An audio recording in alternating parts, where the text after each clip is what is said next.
मुझे यकीन नहीं आ रहा था कि मुझे पता है कि मेरी बेटी ने मुझसे रात में बिल्कुल सही बात करी है कि मम्मा मैं आऊंगी आपके पास। वो खुश थी, उसके साथ ऐसा कोई मसला नहीं हुआ था, मगर मुझे नहीं पता था कि ये बेगैरत लोग जो है ना मेरी बेटी को ईद भी नहीं गुजारने देंगे मेरे साथ, 15 दिन की भी मोहलत नहीं देंगे मेरी बच्ची को कि वो अपनी माँ से मिल ले। इन्होंने ना जीते जी मुझे मिलने दिया उससे, ना मरने के बाद मिलने दिया। वो तो छुपे छुपे लेके जा रहे थे। बहुत बुरा मारते मम्मा, बहुत बुरा मारते हैं वो लोग मुझे।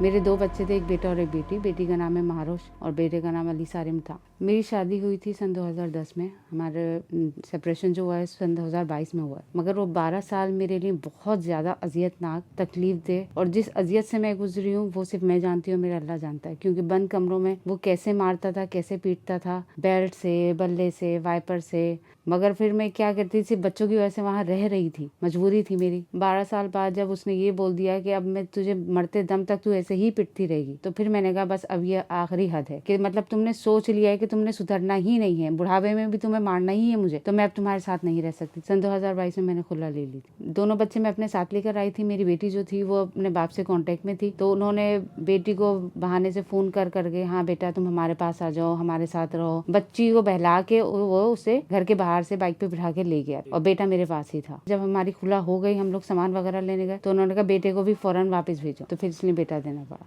फिर जब उसने दूसरी शादी कर ली थी, फिर उसके बाद उनके ऊपर जुल्म सितम के पहाड़ टूटने शुरू हो गए थे। पढ़ाई लिखाई सब छुड़ा दी थी दोनों बच्चों की। फिर बच्चों ने मुझसे कांटेक्ट करना शुरू कर दिया। फिर उन्होंने बताना शुरू करा कि मम्मा हम यहाँ पे बिल्कुल भी ठीक नहीं है। अब इन्होंने मुझे मारना पीटना शुरू कर दिया। सुतीली मम्मा जो है वो पूरा दिन हमारी शिकायतें करती हैं। फिर रात को जब वो आते हैं ना अब्बा, तो उनसे हमें बहुत पिटवाती हैं। तो हमने उनसे कांटेक्ट किया था इसके बाप से, और हमने कहा कि बच्चे मुझे दे दो, अगर तुमसे नहीं पल रहे तो मुझे दे दो, मैं रख लूंगी, मुझे कोई एतराज नहीं है, ना मेरे घर वालों को एतराज। तो उसने कहा मैं जीते जी मार दूंगा, मैं तुझे तरसा के रखूंगा, जला दूंगा, मगर तुझे नहीं दूंगा बच्चे। तो इसलिए बच्चे छुप छुप के मुझसे कांटेक्ट करते हुए छुप छुप के मिलते थे। अभी जो हुआ है वाकया वो 14 रमजान को, 4 मार्च को हुआ है, बुध वाले दिन शाम 4 बजे रात में मेरी बेटी से मेरी बिल्कुल सही बात हुई है। वो ईद पे मेरे पास आना चाह रही थी। 1 हफ्ते पहले वो अपनी दोनों खालाओं से मिलके गई है और दोनों खालाओं के साथ बहुत खुश थी, और उसने कहा था कि मैं ईद पे आऊंगी। मगर सुबह पता चला, न्यूज में आया कि औरंगी टाउन में 14 साल बच्ची की लाश मिली है, महारोश नाम बताया गया, शनाख्त हो गई है। बस ये 2 लाइनें चली हैं। इस पे मेरे घर वालों ने मुझे लिया है मेरे घर से और फौरन अब्बासी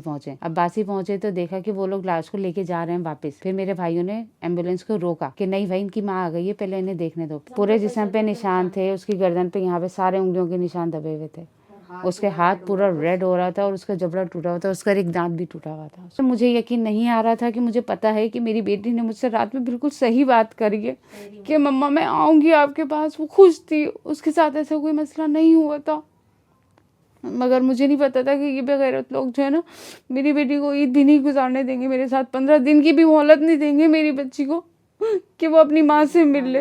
इन्होंने ना जीते जी मुझे मिलने दिया उससे, ना मरने के बाद मिलने दिया। वो तो छुपे छुपे लेके जा रहे थे।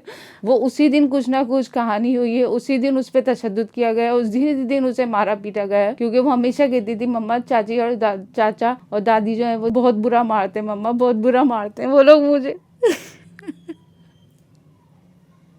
मेरी बेटी सुसाइड नहीं कर सकती है, जो उसके बारे में फैलाया जा रहा है ना उसने सुसाइड करी है, ये सब झूठ है, ये सब झूठ है। 14 साल की बच्ची के अंदर इतनी हिम्मत होती ही नहीं है कि वो अपने आप को फंदा लगा के मार ले, और अगर वो अपने आप को फंदा लगा के मारेगी तो उसके ऊपर इतना तशद्दुद किसने किया है? इस सवाल का जवाब कौन देगा? कोई तो पूछ सकता है ना उन जालिमों से। हम लोग पोस्टमार्टम रिपोर्ट के लिए एप्लीकेशन रिसीव करवाने के लिए मोमिनाबाद थाने में गए। वहाँ के जो SHO हैं मेराज अनवर हैं, तो वो बिल्कुल भी एप्लीकेशन रिसीव नहीं कर रहे थे। उनकी पूरी कोशिश थी कि हम लोग वापस चले जाएं। उन्होंने ना कोई कच्ची FIR काटी, ना कोई पक्की FIR काटी, जबकि मैं चीख चीख के बोलती रही कि मेरी बच्ची का मर्डर हुआ है, मेरी बच्ची का मर्डर हुआ है। वहाँ पे उन लोगों ने रिश्वत खा ली, पैसा खा लिया, जेबें गर्म हो गई, मुट्ठी गर्म हो गई, तो वो उनके साथ मिल गए।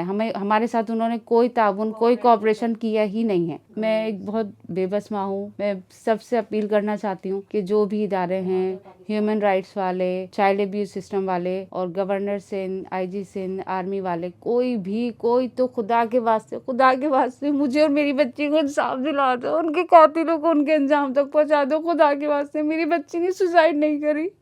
मेरी बच्ची को मारा गया है और मैं ये चाहती हूँ कि शफाफ इंक्वायरी हो, मेरी बच्ची की जो वजह है मरने की वो पोस्टमार्टम रिपोर्ट के जरिए सामने आए और मैं ये चाहती हूँ कि मेरा बेटा मुझे वापस मिल जाए। एक को तो उन्होंने मार दिया, तो दूसरे को तो कोई बचा ले, उसकी तो जान बचा ले, खुदा के वास्ते उसकी जान बचा लो, उसे मुझ तक वापस पहुंचा दो और उसकी कस्टडी मुझे दे दो। उसकी जान बहुत खतरे में, मेरे पास सबूत हैं सारे, वो मैं वक्त आने पे सब कुछ दे दूंगी आप लोगों को, मगर खुदा के वास्ते मुझे मेरे बच्चे से मिला दो और मेरा बच्चा मुझे वापस दे दो।